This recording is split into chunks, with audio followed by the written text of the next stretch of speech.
Kisah misteri yang amat menegangkan ini dialami oleh Andi.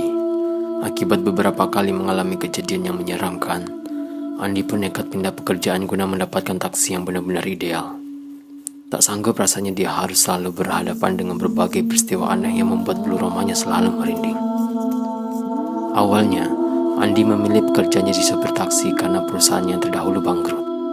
Setelah kesana kemari ditambah dengan sulitnya mencari pekerjaan, akhirnya dia pun bertekad untuk mencoba menjadi supir taksi.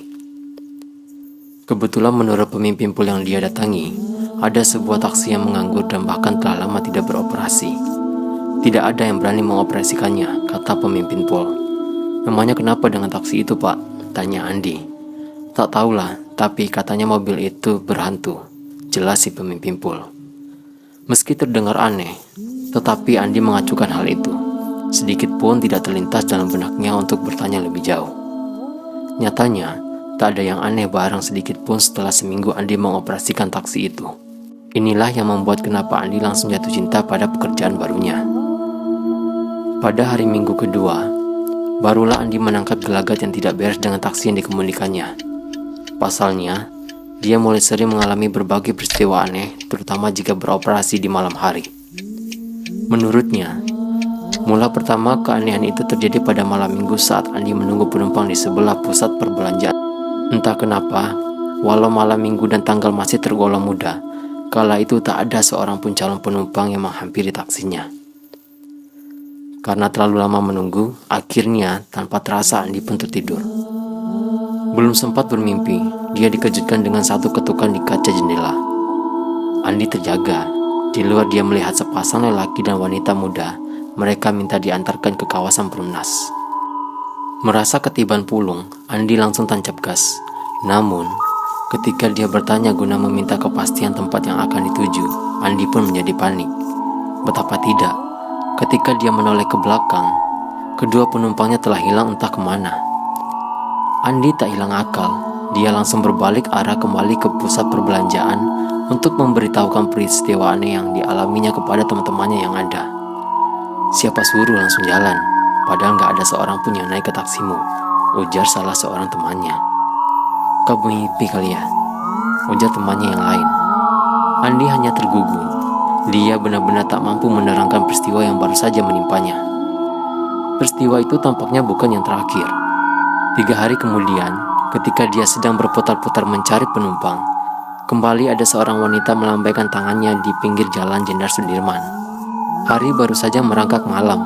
Jarum arloji yang melingkar di pergelangan tangan kanannya menunjukkan pukul 8 malam. Bang, tolong antar saya ke veteran. Demikian suara merdu terlontar dari mulut wanita cantik yang membuka pintu dan sekaligus duduk di jok belakang taksinya. Andi pun mengangguk. Aroma parfum yang lembut membuat Andi penasaran ingin melihat wanita yang duduk di belakangnya melalui spion yang ada di kabinnya. Mula pertama dia melihat, darah Andi langsung tersirap. Pasalnya, dia tidak melihat seorang pun yang ada di belakangnya. Setelah mengejapkan matanya beberapa kali, akhirnya Andi pun melihat wajah Ayu yang sedang duduk dengan senyum yang anggun di jok belakang taksinya. Ah, mungkin mata ini sudah mulai rabun, bisik dari hatinya. Selanjutnya, setelah berhasil menguasai diri, Andi pun tak terpengaruh lagi dengan suasana hatinya. Ketika sudah mendekat dengan kawasan yang bakal dituju, dia pun bertanya guna memastikan di mana taksinya harus berhenti. Veterannya sebelah mana ya, Non? Tak ada jawaban. Ketika dia menoleh ke belakang, darah Andi pun berdesir kencang. Tak ada seorang pun yang duduk di jok belakang mobilnya, tubuh Andi pun merasa lemas. Ternyata, untuk kedua kalinya dia mendapatkan penumpang makhluk halus. Dan dengan perasaan tak menentu, Andi pun mengemudikan taksinya tanpa tujuan.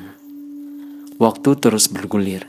Beberapa minggu kemudian, peristiwa aneh pun kembali menimpa Andi.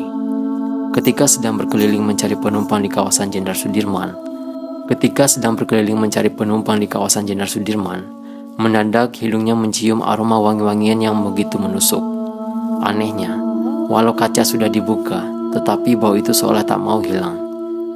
Merasa ada yang aneh, dan sering meremangnya bulu kuduk, Andi pun langsung membaca ayat kursi sebanyak-banyaknya. Dan tak lama kemudian, bau itu lenyap seperti tertiup angin.